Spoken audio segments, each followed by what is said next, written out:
So as a leader, do you need to sacrifice in order to get ahead? That is the topic of today's video. Are you ready? Let's go.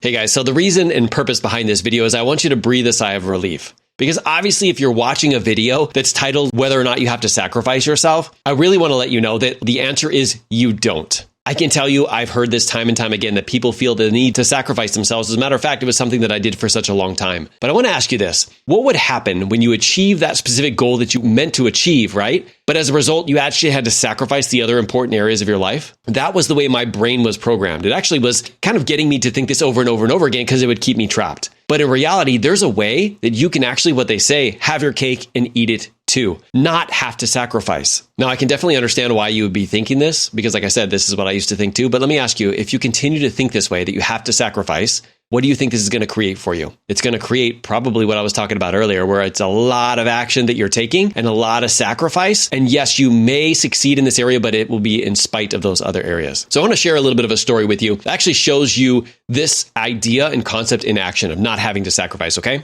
So back when I started the 75 Hard for the first time, the 75 Hard is a 75-day challenge. It was actually created by Andrew Frisella. And basically, it's a physical and mental challenge that helps you kind of like combine the two so that you can develop mental toughness. Now, there's 5 specific things that you have to do every single day. Number 1 is you got to take a photo every single day. Number 2 is you have to follow a fitness routine. You have to do 2 workouts of at least 45 minutes each, and they have to be separated by a minimum of 3 hours. One of them has to be outside in the elements, no matter how cold or how hot it is. The next one is you have to drink a gallon of water a day. The next one is you have to read 10 pages of a personal development book. And the 5th one is you have to follow a nutrition plan to the T.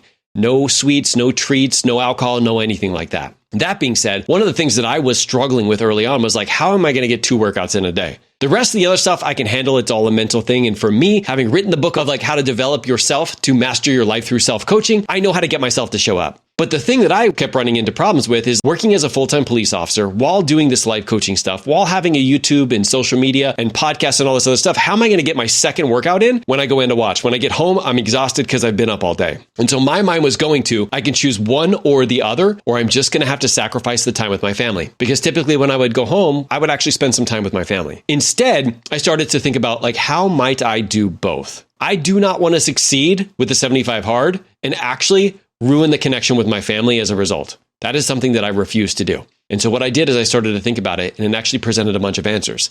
And the answers that I decided on, which actually worked and is still going to today, even though I'm not doing the 75 Hard, is that every day I would come home and one person from my family would go on a walk with me.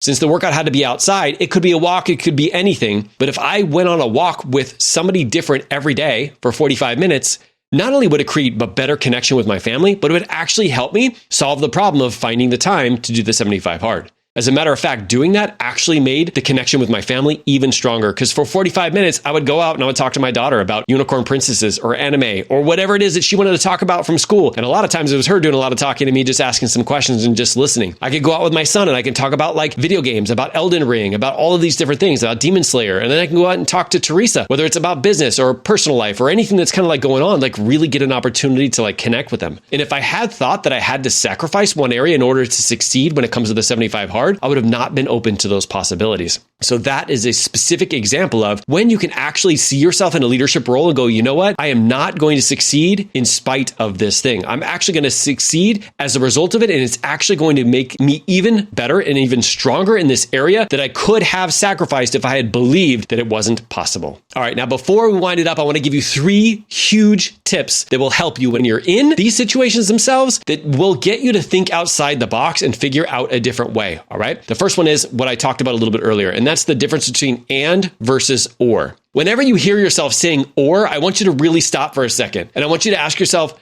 how might I do both anyway? There's this really distinct thing that happens in your brain. When you use the word or, you're basically telling your brain that there's one answer. Guys, there's infinite number of answers that are out there.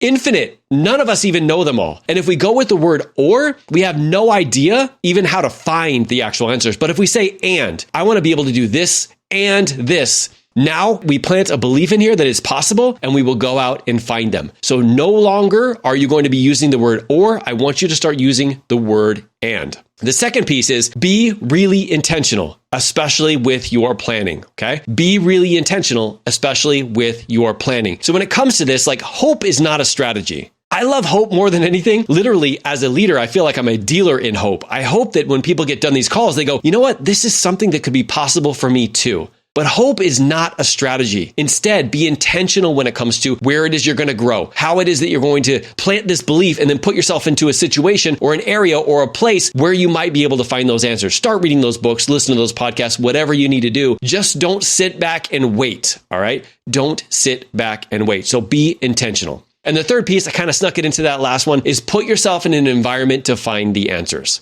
Guys, if you are having great questions like this, like how might I do both? But then you're kind of locking yourself away and you're not putting yourself in an environment of other people who think at this level, you're not going to find those answers. Those answers are not going to present themselves. You have to figure out, where could I go that I could get these answers? You're literally here on this YouTube channel to find those answers. I'm literally able to plant them and say, hey, you know, what do you think about this? What do you think about this? How might you do this? And by being in this environment, you've changed the game for you today, just watching this quick, 4 or 5 minute video, right? That's what you need to do. You need to get uncomfortable and put yourself into different situations, whether it's this YouTube channel, whether it's reading a book, whether it's getting a mentor, being a part of a course or a team or a membership or some way to put yourself in an environment of somebody who has the answers. It's a game changer. For me personally, when I was growing my business, I was stuck around the $50,000 a year mark for a long time. And what I realized is I was hanging out with other people who had $50,000 businesses. And you know what happened? When I started to hang out with people who have $1 million businesses, I like 6x'd my business in 1 year because I was able to do that because of the people that I hung around with. If you're looking for powerful answers and you're plugging in great questions here, make sure you're in an environment to find them. And I appreciate you so freaking much for being here, for being